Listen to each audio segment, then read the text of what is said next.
Ecco, poi quando si incontrano questi punti dove c'è una bella ombra ci si riprende un po'. Oggi tra l'altro è una giornata, come potete vedere l'orizzonte non si vede, c'è molta foschia, perciò c'è anche molta umidità. Non l'ho mai fatto questo sentiero, non lo conoscevo e penso che sia un sentiero abbastanza, non dico proprio sconosciuto, ma neanche tanto, come si può dire, alla luce della ribalta, no? Quei sentieri oramai più famosi, più mappati anche. È bello perché essendo a mezza costa, quasi a picco sul mare, comunque sia, lo spettacolo ti accompagna e senti anche un po' meno la fatica di quei punti un pochettino più ripidi. Però diciamo che al momento, a parte un paio di tratti, il sentiero va avanti abbastanza bene, ma più avanti senz'altro c'è un punto che ci farà far male alle gambe. Ok, continuiamo. Ecco un'altra cosa, se avete i bastoncini portateveli, perché il terreno è molto friabile, ci sono pietroline, ci sono pietre che possono farvi scivolare e i bastoncini da trekking aiutano parecchio, specialmente nei tratti in discesa.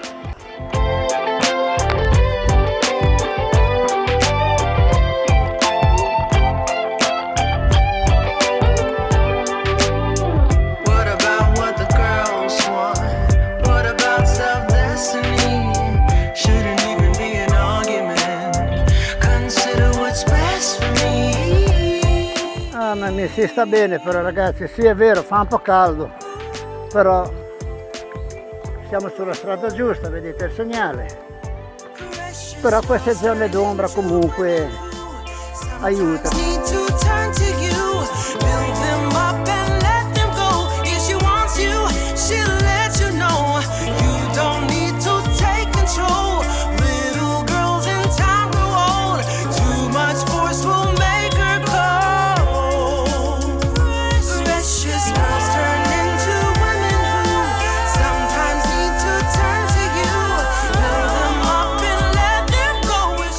E questo è un bel salto, anche se quell'acqua è molto invitante, non penso sia il posto ideale per bagnarsi.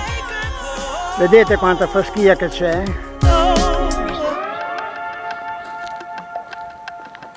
Certo che, dato che anche l'occhio vuole la sua parte, diciamo che è una bella parte.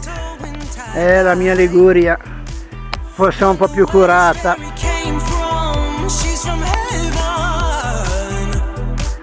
Ecco, attenzione in questi passaggi, perché non è che siano difficili o pericolosi, però con queste pietre è un attimo scivolare, perciò camminare piano, posare bene prima i piedi sul terreno dove faccia presa e poi fare i passi.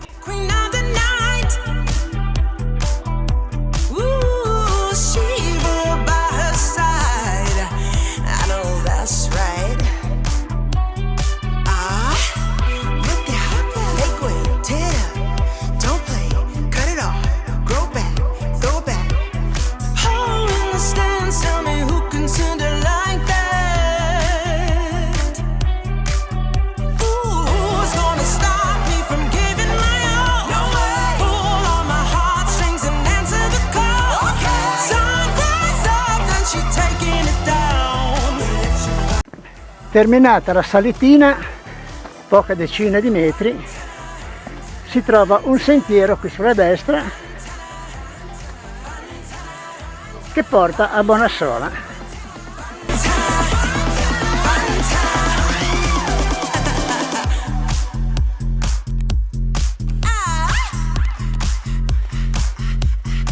Ed eccoci al bivio finale, penso. Allora, questo qua sulla sinistra che si arrampica a noi non serve. Questo qua davanti a noi va a Bonassola. Come va a Bonassola, questo qua sulla sinistra si allunga leggermente, però si passa dal Salto della Lepre, una rupe a picco sul mare, ma dato che io l'ho visitata 2 anni fa e ho anche il video, preferisco andare giù di qua, che non sono mai passato, e in un quarto d'ora andiamo a prenderci un caffè. A dopo. Ed eccoci in prossimità della nostra cittadina, il primo punto, la prima meta che dobbiamo raggiungere. Poi, una volta a Bonassola, cerchiamo la pista pedociclabile e torniamo verso Framura a prendere il treno.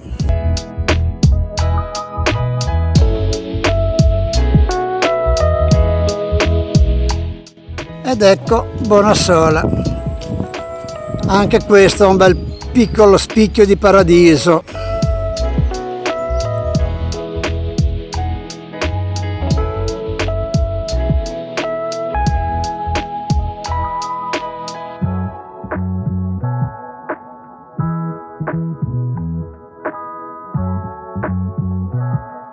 Ed ecco la prima galleria della pista ciclabile e pedonabile che porta a Framura.